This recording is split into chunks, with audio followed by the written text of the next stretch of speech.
नमस्कार किसान भाइयों। आज मैं भग्गो फार्म में मैं आया हुआ हूँ। मशरूम की ये फार्मिंग किए हुए हैं और उन्हीं की फार्म पे मैं आज मौजूद हूँ भग्गो फार्म में। और मैं जानना चाह रहा हूँ कि ये बिजनेस मशरूम का धर्मेंद्र जी कब से कर रहे हैं। तो इससे पहले धर्मेंद्र से मैं परिचय करवाना चाहूँगा। धर्मेंद्र जी हमारे जो है किसान भाइयों को आप बताएं कि कब से, आप पहले अपना परिचय दीजिए, उसके बाद फिर आगे बात करते हैं। नमस्कार साथियों, माई सेल्फ धर्मेंद्र गिरी भग्गोभार से। साथियों, ये मशरूम की खेती कुछ समय पहले हमने शुरू किया है। मुझे मशरूम की खेती करते हुए 4 साल हो गए हैं। पहले साल मैंने छोटे पैमाने पर शुरू किया था और वहाँ से मुझे रिजल्ट अच्छा मिला, तो फिर बड़े पैमाने पर मैंने शुरू किया कि भाई और बढ़ाया जाए।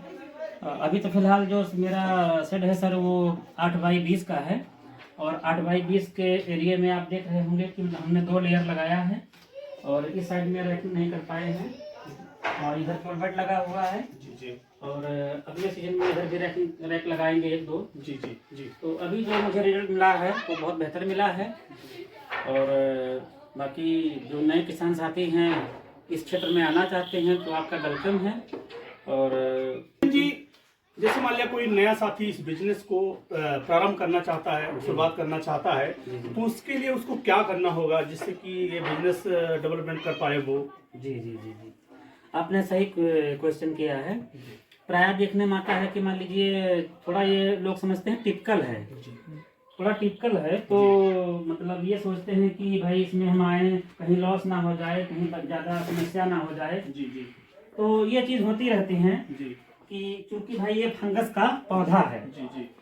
तो इसमें कुछ सावधानी बरतने की चीज़ें हैं कि आप सावधानी से कर रहे हैं तो आप देख पा रहे होंगे। देखिए यहाँ मैं चाहूँगा कि आप दिखाएं। देखिए एक ही साथ में कितने ज़्यादा फ्रूटिंग आए हुए हैं। जी जी।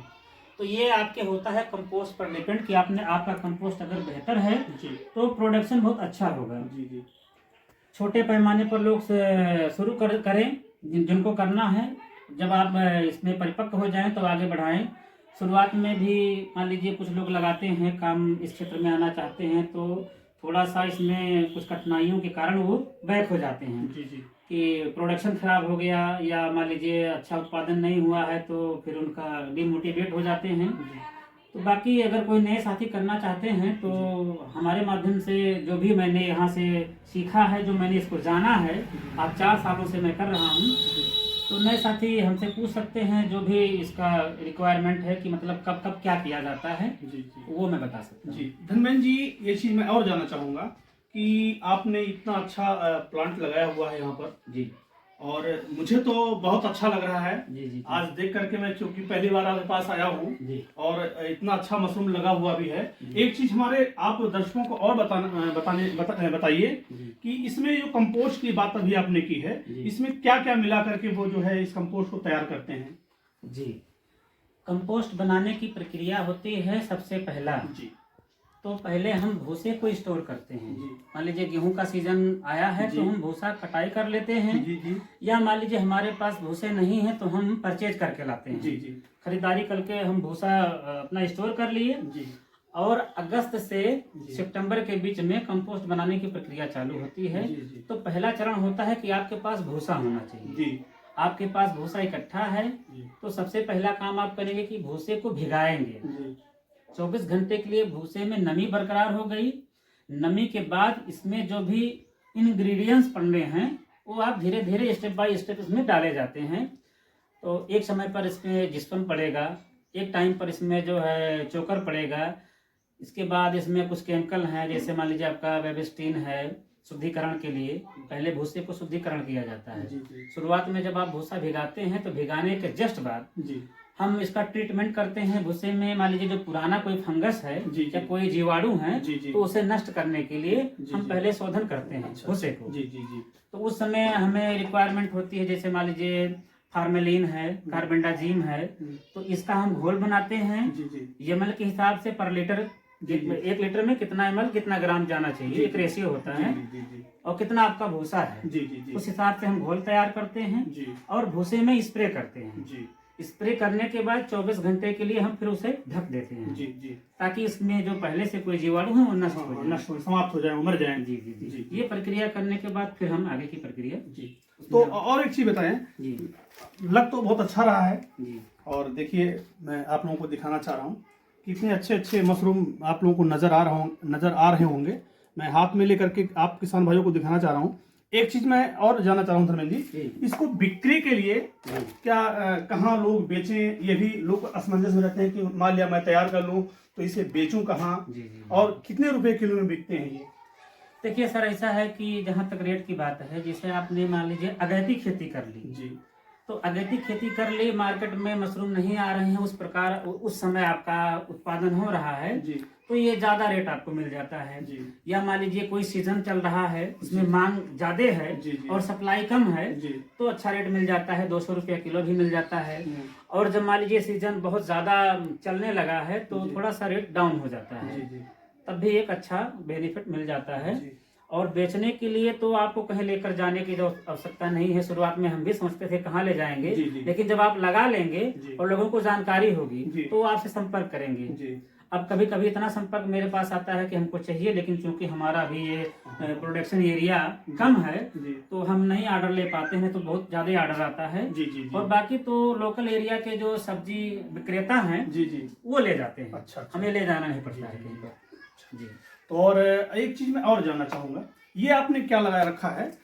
जो मैं देखा हूँ ये क्या लगा रखा आपने? सर ये टेम्परेचर मीटर है जी ये आपको ह्यूमिडिटी का बताता है कि शेड में ह्यूमिडिटी कितना है, जी टेम्परेचर कितना है। जी तो इसी के लिए लगाया जाता है कि इसके अकॉर्डिंग मान लीजिए इस इन्वायरमेंट में क्या माहौल है जी जी उसके साथ में हम देखते हैं कि यहाँ क्या आवश्यकता है। जी जी मान लीजिए नमी कम है जी जी तो कुछ हम ऐसी व्यवस्था बनाएंगे कि नमी बरकरार हो जाए, जी या मान लीजिए नमी ज्यादा है जी तो नमी कम करने के लिए व्यवस्था किया जाए। जी। इसी के लिए इसे लगाया जाता है कि जी, हम जी। टेम्परेचर को जान पाएं। एक चीज मैं और जानना चाहूंगा धर्मेंद्र जी, क्या इस जो खेती को जो आप कर रहे हैं ये क्या गर्मी में भी कर सकते हैं?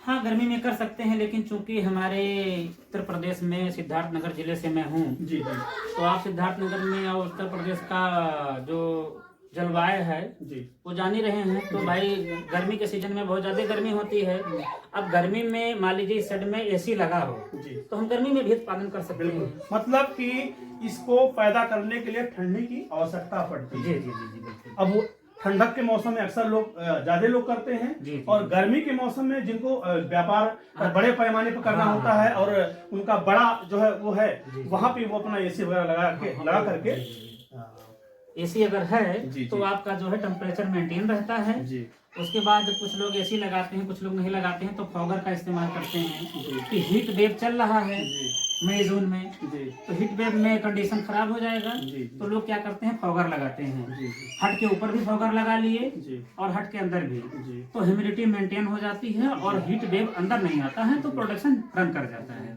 और एक चीज मैं जानना चाहूँ धर्मेंद्र जी जी। कि जो आपने ये खाद रखा है जी अगर किसी को चाहिए, जी। मान लो कोई चाहे कि धर्मेंद्र जी से मैं इस खाद को ले लूं और मैं अपने घर पे इस तरह का कार्य करूं जी, तो जी। क्या आप उनको खाद अवेलेबल करा सकते हैं? हाँ बिल्कुल सर, मिल जाएगा। जी। अभी वर्तमान समय में मैं बताऊँ जो ये सीजन चल रहा है, जी इस सीजन में क्योंकि जब हम कंपोस्ट बनाते हैं तो ज्यादा मात्रा में बनाते हैं। जी हमारे यहाँ से कंपोस्ट फैजाबाद में गया है 5 कुंटल, जी 10 कुंटल आपके बढ़नी क्षेत्र में गया है जी और कम से कम 7 कुंटल आपके ढेबरुआ क्षेत्र में गया है। जी तो लोग अभी इस बीच में कई लोग हमारे साथी फोन किए थे बाहर से रहने वाले हैं कि हम ये सिस्टम में आना चाहते हैं, इसके खेती के जी, जी। हम करना चाहते हैं। जी तो उन्होंने कहा कि भैया बताइए, हमने कहा बिल्कुल आपको खाद मिल जाएगा। जी खाद हमने जो सेल किया है सर प्रेजेंट टाइम में जी वो 1500 रुपये कुंटल। जी अब मान लीजिए जो नए साथी हैं उनकी इच्छा है कि मशरूम हमें पैदा करें, कैसे होता है, जी।